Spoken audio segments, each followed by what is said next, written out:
Ladies and gentlemen, it's all where you're standing, where you mention a name and it really resonates. You mention this guy's name in the States, unless it's Florida, it doesn't really ring.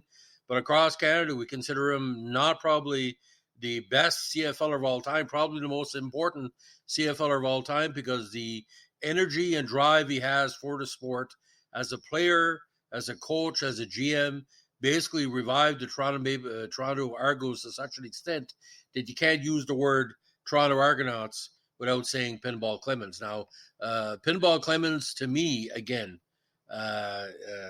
beyond and beyond for talent, charisma, you name it, he is it. Now, Michael Luttrell Pinball Clemons, Order of Ontario, was born January 15th, 65 in Dunedin, Florida.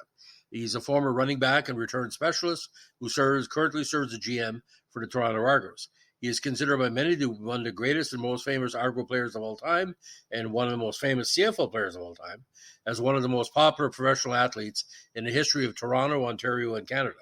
Now, the native of Dunedin played college football at the College of William Mary and was drafted in the 8th round of the 87 draft by the Chiefs.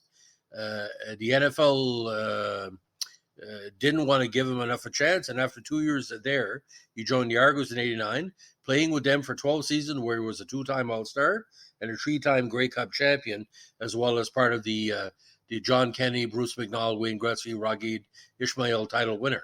After retiring from playing, he twice served as their head coach before becoming administrator, since winning 3 more cups.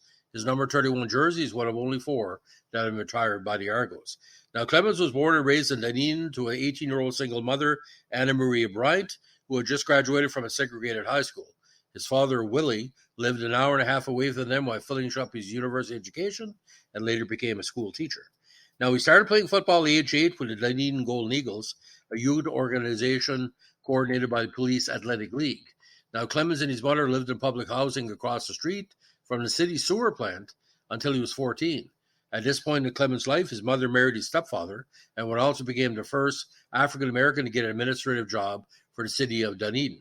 Now, Clemons' mother was also a heavy influence in him becoming a devout Christian, as she was also a clerk at the Baptist Church in Dunedin.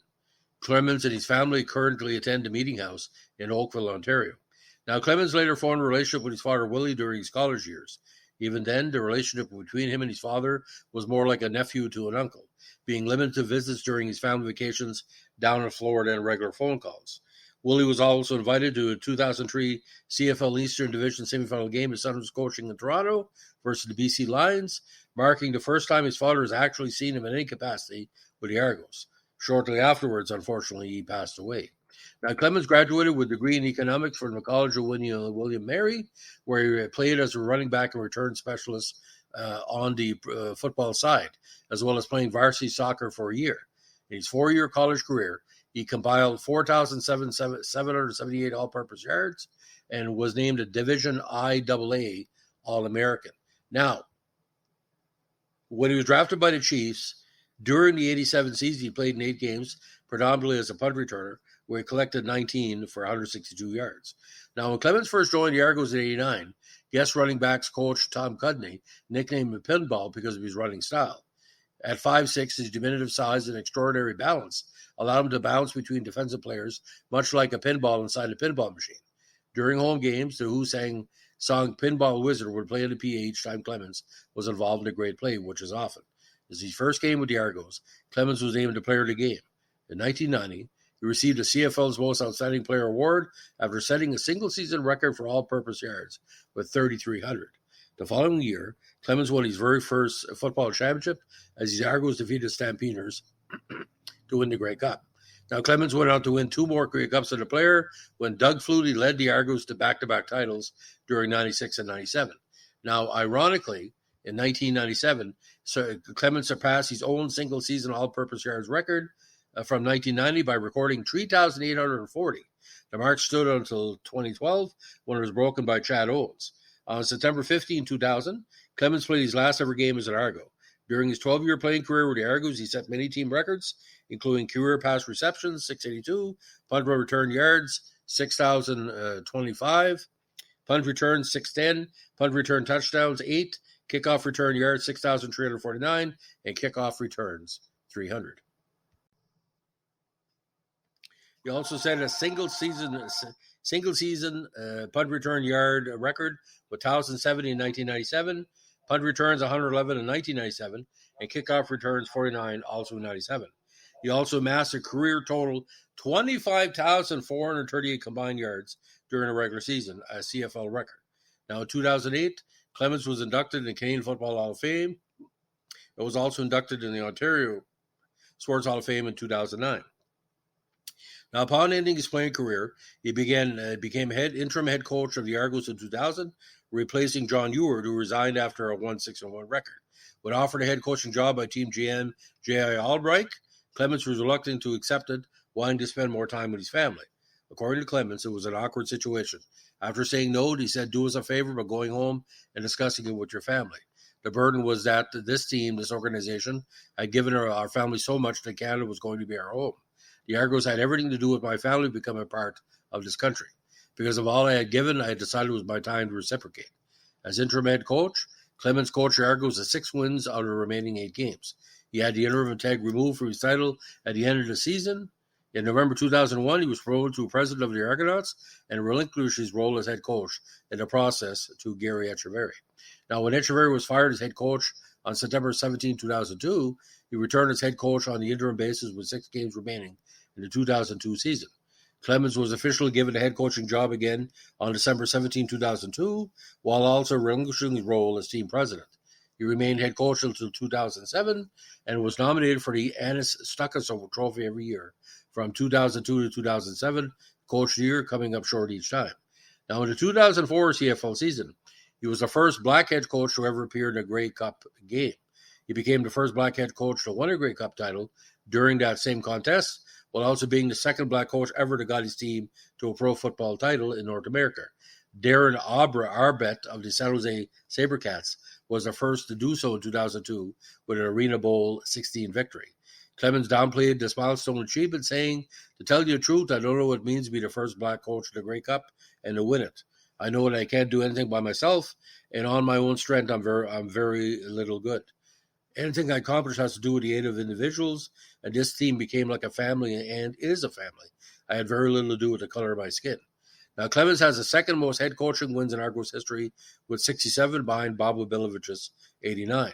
Clemens' record is 62-54-1 in a regular season over parts of 7 years, with a 6-5 playoff record, including a 1-0 record in the Grey Cup tally. As a coach, his nickname was shortened to Pinner by his players. After retiring as a head coach, he became the team's CEO in 2008. Now, from November 2001 to September 2002, he was Argos president. He ended his tenure to become head coach.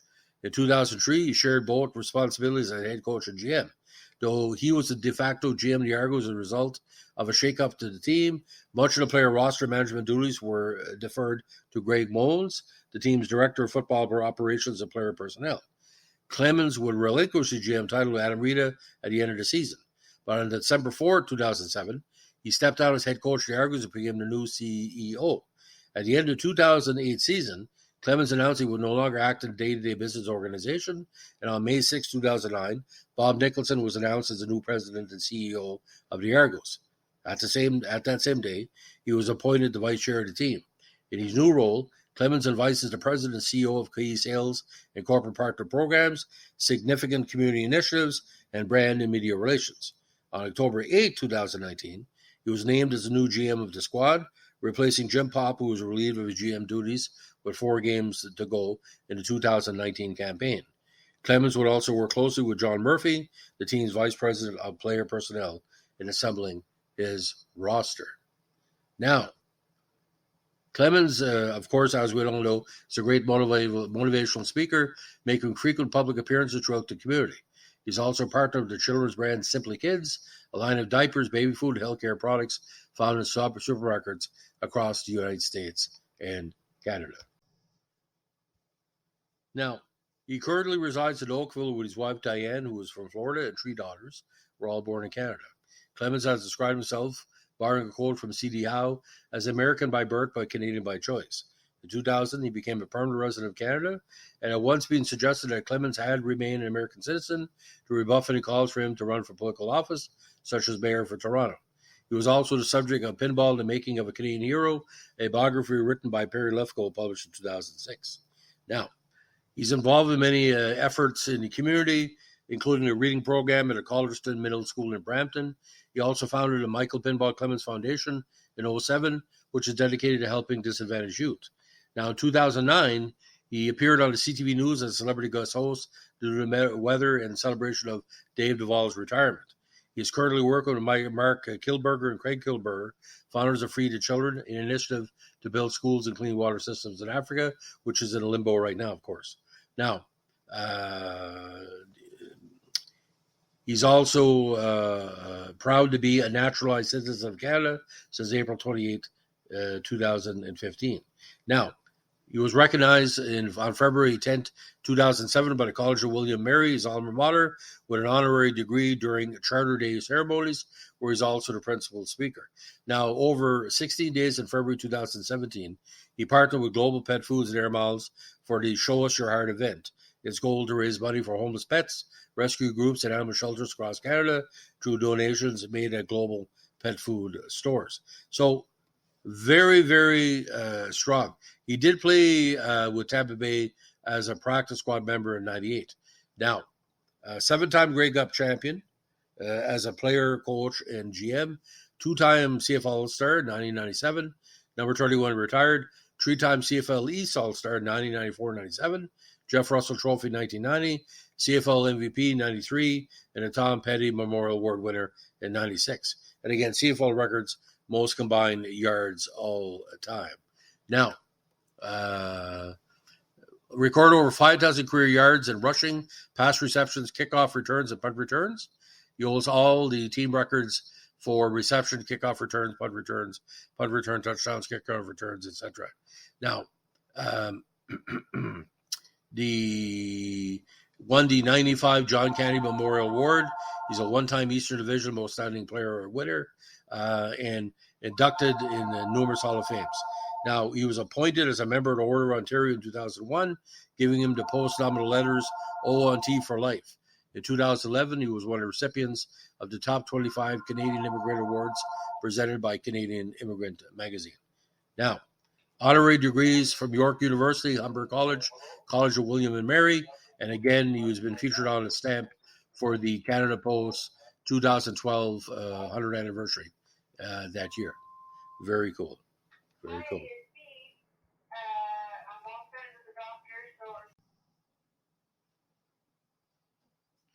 So it comes down to this. We know Pinball Clemons is the greatest Argonaut of all time. What he did for as a player, as a coach, and as a GM.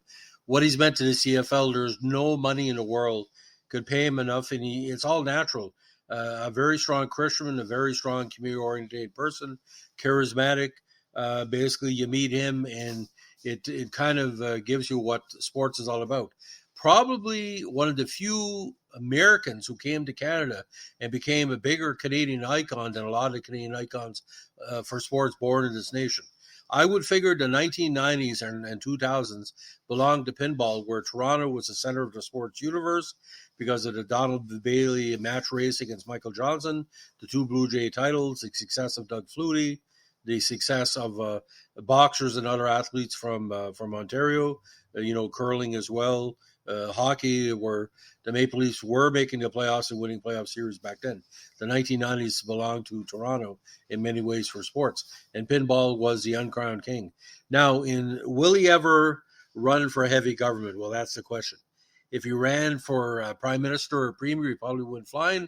But the thing, pinball, I said many times, he's more willing to not get involved in politics, but get involved in the humanist, or they call it the human side out there, to help people in need, to help people to learn how to read and have an opportunity at sports, and to stop discrimination in all different ways.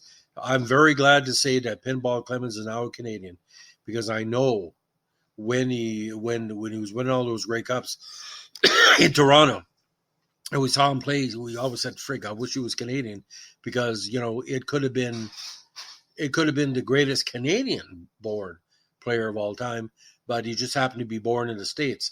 But like I said, we adopted him like he adopted us, and being a Canadian is what he's all about. He has all our great attributes of fellowship and friendship and culture and truth and reconciliation, all the good things. So that's the life and legend. There's not enough podcasts to touch on Pinball Clemons.